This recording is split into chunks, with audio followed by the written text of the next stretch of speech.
नमस्कार दोस्तों, welcome to sociology. आज का हमारा टॉपिक है समाज शास्त्र का अर्थ एवं विषय वस्तु, यानी कि meaning and subject matter of sociology. और आज के इस वीडियो में हम समाज शास्त्र के अर्थ, उसकी परिभाषा और उसकी विषय वस्तु के बारे में जानेंगे। तो चलिए शुरू करते हैं। अगर हम समाज शास्त्र के अर्थ की बात करें तो समाज शास्त्र एक ऐसा शास्त्र या विज्ञान है जो अध्ययन करता है समाज का या पूरी सोसाइटी का। देखिए यहाँ लिखा हुआ है, समाज शास्त्र मुख्य रूप से समाज, सामाजिक संबंधों, सामाजिक जीवन, सामाजिक घटनाओं, व्यक्ति के व्यवहारों एवं कार्यों, सामाजिक समूहों, सामाजिक अंतःक्रियाओं का अध्ययन करने वाला एक विषय है। इसमें क्या होता है कि मानव व्यवहार के प्रतिमानों और नियमितता का विशेष रूप से ध्यान दिया जाता है। तो इन शॉर्ट, समाज शास्त्र एक ऐसा शास्त्र या विज्ञान है जो अध्ययन करता है ह्यूमन सोसाइटी का और ह्यूमन सोसाइटी में होने वाले उनके बीच सोशल रिलेशन, उनकी सोशल लाइफ और सोशल बिहेवियर, समाज से जुड़ी सभी चीज़ों के बारे में अध्ययन कौन करता है? वो करता है समाज शास्त्र। और समाज शास्त्र कैसा विज्ञान है? ये एक आधुनिक विज्ञान है, ये एक सामाजिक विज्ञान है, ये प्राकृतिक विज्ञान नहीं है। For example physics, chemistry, math, bio, इस तरह का नेचुरल साइंस नहीं है। सोशियोलॉजी एक सोशल साइंस है और सोशल साइंस यानी कि प्राकृतिक विज्ञान। तो प्राकृतिक विज्ञान में क्या होता है कि सार्वभौमिक सत्य, यूनिवर्सल लॉ लगता है कि अगर यहाँ पे 2 और 2 4 है तो वो दुनिया के हर जगह पे, हर देश में 2 और 2 4 ही होंगे। जबकि सामाजिक विज्ञान में चीज़ें सब्जेक्टिव होती हैं, व्यक्तिनिष्ठ होती हैं। वो लोगों के हिसाब से हर चीज़ों का अर्थ बदल सकता है, कोई अपने हिसाब से उसका मीनिंग बता सकता है। सोशियोलॉजी एक सोशल साइंस है जिसमें आप समाज का अध्ययन करते हो विस्तृत रूप से, गहराई से, और हर चीज़ का बिल्कुल अलग अलग अर्थ होता है। कोई सार्वभौमिक सत्य नहीं होता है। कहीं पे समाज का अर्थ व्यवहार से होगा, कहीं पे अंतःक्रिया से होगा, कहीं पे सामाजिक समूहों का अध्ययन समाज होगा।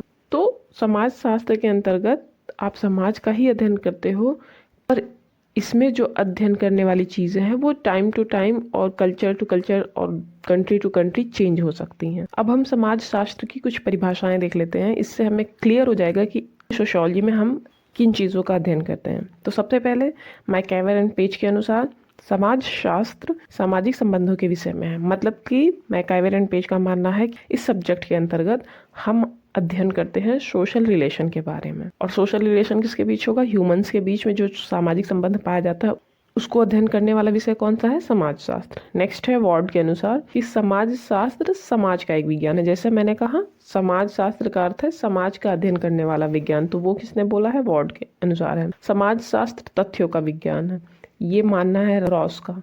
तथ्यों का तात्पर्य क्या है कि समाज शास्त्र के अंतर्गत आप जो फैक्ट चीज़ें हैं कि हाँ, इन सोसाइटी में इस तरह के बिहेवियर होते हैं या इन जनजातियों में इस तरह के व्यवहार पाए जाते हैं, इस तरह की संस्कृति पाई जाती है, तो वो जो एकदम फैक्ट चीज़ें होती हैं उसका विज्ञान कौन है?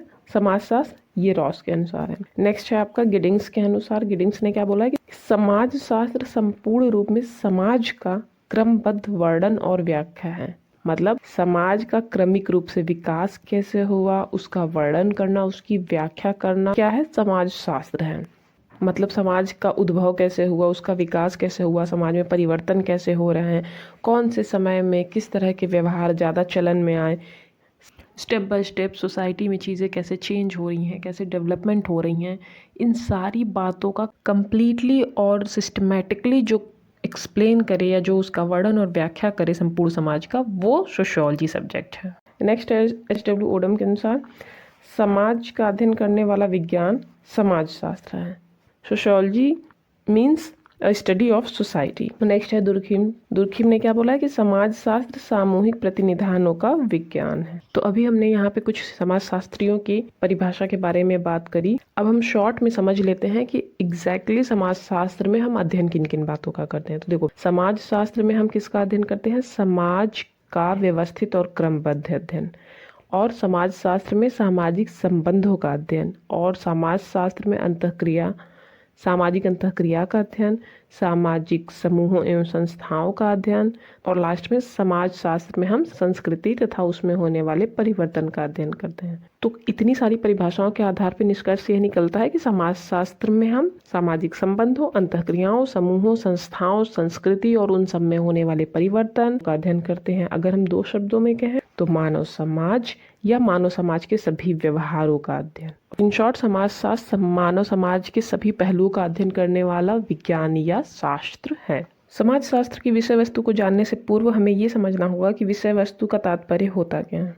किसी भी सब्जेक्ट के विषय वस्तु यानी कि सब्जेक्ट मैटर का तात्पर्य यह होता है कि हम उस विषय के अंतर्गत किन किन बातों की जानकारी प्राप्त कर रहे हैं या किन बातों का अध्ययन कर रहे हैं। फॉर एग्जाम्पल, पर्यावरण अगर विषय है तो उसमें हम अध्ययन करेंगे पर्यावरण संबंधी बातों का। अगर हमारा सब्जेक्ट है बायोलॉजी या जीव विज्ञान तो हम अध्ययन करेंगे उसमें जीव संरचना के बारे में। तो वो जो सब्जेक्ट मैटर होता है वो डिसाइड करता है कि हम इस सब्जेक्ट के अंतर्गत किन किन बातों का या किन किन विषयों का जानकारी प्राप्त करेंगे या किसके बारे में हम डीपली अध्ययन करने वाले हैं। अगर हम बात करें समाज शास्त्र की विषय वस्तु के बारे में तो समाज शास्त्र के विषय वस्तु में समाज शास्त्रियों के विचार एकमत नहीं है, क्योंकि भिन्न भिन्न समाज शास्त्रियों ने इसे पृथक पृथक भागों में स्पष्ट करके समझाने का प्रयास किया है। जैसा कि हमने पहले भी बात करी है कि अलग अलग सोशियोलॉजिस्ट ने, किसी ने रिलीजन, किसी ने फैमिली, किसी ने सामाजिक नियंत्रण के साधन, किसी ने अंतःक्रिया यानी कि इंटरैक्शन,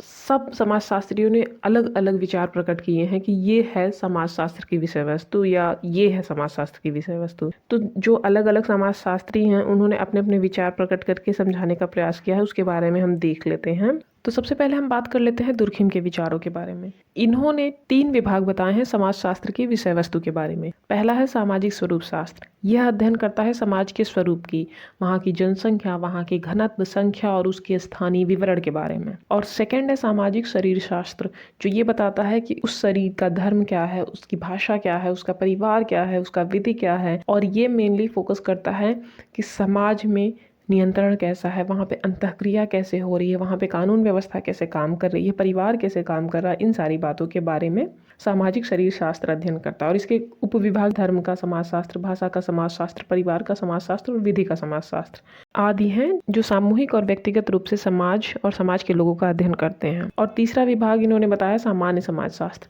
इस विभाग में सामान्य सामाजिक नियमों का अध्ययन करते हैं, जैसे कि समाज में पाई जाने वाली परंपरा, रीति रिवाज, जीवन संबंधी आदर्श, उनके मूल्य क्या हैं, वो अपने समाज में व्यवस्था कैसे बना के रखते हैं। तो किसी भी समाज में पाए जाने वाले जो सामान्य नियम हैं उनके बारे में अध्ययन हम सामान्य समाजशास्त्र की सहायता से करते हैं।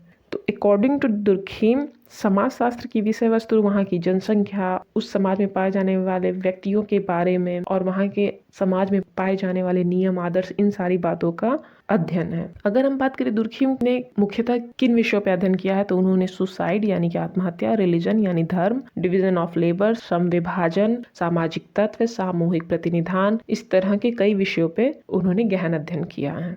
अब हम बात कर लेते हैं जिन्सबर्ग के मत के बारे में। अगर हम समाजशास्त्र की विषय वस्तु को लेकर जिन्सबर्ग के मत के बारे में बात करें तो उन्हें हम 4 बिंदुओं द्वारा समझ सकते हैं। तो पहला है कि समाजशास्त्र अध्ययन करता है सामाजिक व्याधिकी की, दूसरा है सामाजिक रचनाकार की, तीसरा है सामाजिक नियंत्रण और चौथा है सामाजिक प्रक्रिया की। तो चलिए इसके बारे में डिटेल से बात कर लेते हैं। तो सामाजिक व्याधिकी का तात्पर्य होता है कि समाज में पाए जाने वाले रोग। सामाजिक रोग से क्या अर्थ लगा सकते हो आप? समाज में पाए जाने वाले अपराध, जैसे कि चोरी, डकैती, हत्या, अपहरण, शोषण, ये जो चीजें हैं, समाज में जितने भी अपराध हैं उन्हें हम समाजशास्त्र के शब्दों में क्या कहते हैं? सामाजिक रोग या सामाजिक व्याधिकी भी। ये जो सामाजिक रोग है उनके क्या कारण है, उनके उपचार कैसे होने चाहिए, इन सारी बातों का अध्ययन हम किस में करते हैं? समाजशास्त्र में। तो जिन्सबर्ग के अनुसार सामाजिक व्याधिकी भी समाजशास्त्र की विषय वस्तु है। सेकेंड है सामाजिक रचनाकार। रचना किसकी? समाज की। समाज की रचना होती है लोगों से, लोग मिलते हैं तो समूह, समुदाय, संस्था आदि का निर्माण होता है। तो किस समूह में कितने सदस्य हैं, कहाँ पे कितनी जनसंख्या है, किस जगह पे कौन निवास कर रहा है, जनसंख्या के तत्वों और परिणामों की खोज आदि सामाजिक रचनाकार के अंतर्गत आता है। थर्ड है सामाजिक नियंत्रण।